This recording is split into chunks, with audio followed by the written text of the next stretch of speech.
হায় রে মোবাইল, তুই কতই কিছু না খাইলি। প্রথমে স্বামী স্ত্রীর সম্পর্কটা খাইলি, রেডিও খাইলি, টিভি খাইলি, পত্রিকা খাইলি, টর্চলাইট খাইলি, ক্যালকুলেটর খাইলি, ক্যামেরা খাইলি, ভিসিআর টিভি খাইলি, সিনেমা হলটা তাও খাইলি, কম্পিউটার ল্যাপটপ খাইলি, আয়না খাইলি, হাত ঘড়ি খাইলি, সবশেষে অ্যালার্ম ঘড়িটা খাইলি, রাতের ঘুমটাও খাইলি, অল্প বয়সে চোখটাও কানা করলি, আর লেখাপড়া তো খাইলি খাইলি, সাথে সাথে মূল্যবান সময়টাও খাইলি। মেলা মানুষে বলতে আমি শুনছি কিডনি বেচে নাকি আইফোন কিনছে, তার মানে তুই কিডনিটাও খাইলি। বউ সংসার স্বামী তো খাইছিস, বউ আর স্বামীর মধ্যে সতীনের মতো সম্পর্ক সৃষ্টি করছিস। আগের স্বামী স্ত্রীরা রাত্রিরে একসাথে শুয়ে কতই না কিচ্ছা কাহিনী গল্প গুজব করতো, কত হাসি আনন্দ করতো। আর এখন মোবাইল নিয়ে খাটের উপর ওই কোনাতে একজন এই কোনাতে একজন, মাঝখানে এক রাশ দূরত্ব, মনের মধ্যে কোনো মিল নাই। সংসার করতে হবে তাই করতেছে। স্বামীর স্ত্রীকে ভালো লাগে না, স্ত্রীর স্বামীকে ভালো লাগে। সবাই মোবাইলের ভিতর আসক্ত, মোবাইলের ভিতরে যেগুলো আছে শুধু ওগুলো কি ভালো লাগে। স্বামীর অন্য বইয়ের চাকচিক্য ভালো লাগে, আর স্ত্রীর অন্যের স্বামীর কথাবার্তা চালচলন এগুলো ভালো লাগে। হায় রে কি যুগ পড়লো রে, মোবাইলে সবকিছুই খাইলো রে। আগের দিনগুলা কি যে ভালো ছিল।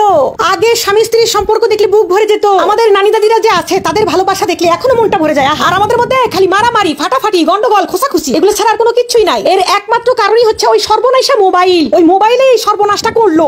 এই যে আগে স্বামীরা কাজে থেকে আসলে বাড়িতে এসে ঢুকে বলতো, বউ আমার জন্য একটু পানি টানি রেডি করো। আর এখন বাড়িতে আসার সাথে সাথে প্রাচীরের ওই পাশ থেকে ওয়াইফাই কানেক্ট করে মোবাইল দেখতে দেখতে ঢুকবে, ঢুকে বলবে ভাত দে। বউয়ের দিকে তাকানোর সময় নাই, বউ খাইছে কিনা, পড়ছে কিনা, কোনো জিজ্ঞাসাবাদ কিচ্ছু নাই। ওই মোবাইল টিপতে টিপতেই ভাত গিলবে, তারপর বউকে একবার জিজ্ঞাসা করবে না, একটু বউয়ের দিকে তাকাবে না। আবার অন্যদিকে চিন্তা করেন আগের যুগের বউয়েরা স্বামী আসলে কি যত্ন সেবা, আদর যত্ন, ভালোবাসা, হাত পা ধুয়ে দিত, গামছা নিয়ে বসে থাকতো। আর এখন বাড়িতে এসে স্বামীরা যদি বলে একটু ভাত দে, তখন বউ বলে তুই পারলে তুলে খা, বেশি হুকুম করবে না আমার সাথে। ফেসবুকে ভিডিও দিচ্ছি, লাইক কমেন্ট আসতেছে না, তুমি জানো না আমার মন ভালো নাই। তার মানে বউয়ের মন মেজাজ ভালো না থাকার কারণ কি? ওই মোবাইল। ওই যে মোবাইলের ভিতরে দেখে মানুষের বউ বর মানুষের কুল দেয়, চকলেট দেয়, সিনেমা হলে ঘুরতে নিয়ে যায়, ভালো ভালো খাওয়ায়, ভালো ভালো পড়ায়। ওগুলো তো পারে না। ওগুলো যে ওরা ভিডিওর জন্য করে সেটা তো আমরা বুঝি না। আর ভাই আমরা কি মনে করি ওদের স্বামীরা কত ভালো, আমাদের স্বামীরা আমাদের কিছু দেয় না। কিন্তু বাস্তবতা কি? বাস্তবতা তো বড় কঠিন। আমাদের স্বামীরা আমাদের জন্যই সারাদিন কষ্ট করে, বেচারিরা সময় পায় না আমাদের সাথে কথা বলতে। কিন্তু আমরা তো ওইটা বুঝি না। ওই মোবাইল একটা দেখে আমাদের চোখে মোহ লেগে যায়, তখন আর নিজের ঘরটা ভালো লাগে না। এইগুলোর যন্ত্রণা হচ্ছে বাড়ি বাড়ি। এই যন্ত্রণাগুলো হচ্ছে শুধুমাত্র মোবাইলের কারণে। হ্যাঁ, আমার মোবাইল কই গেল? মোবাইলে যে এতই ফিল্টার দিয়ে দিয়ে মেয়েরা এই এতই টিকটক বানাইছে,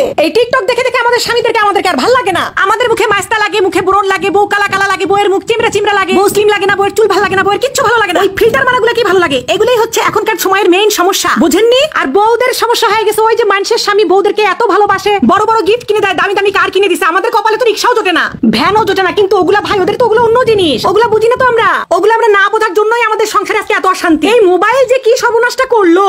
দুনিয়ার সব খাইলো তো খাইলো, স্বামী স্ত্রীর সম্পর্কটাও খাইলো। এই মোবাইল মনে হয় কিছুদিন পর স্বামী স্ত্রীর সম্পর্কটাই রাখবে না, দুনিয়া থেকে তুলে দিবে মনে হয়। বাপরে বাপ, মোবাইলের কারণে খালি এখন পরকিয়া, ঘরে ঘরে পরকিয়া। এর বউ ওর সাথে চলে গেছে, এর বয়ফ্রেন্ড ওর সাথে চলে গেছে। কি একটা যুগ জামানা পড়লো। সি সি সি।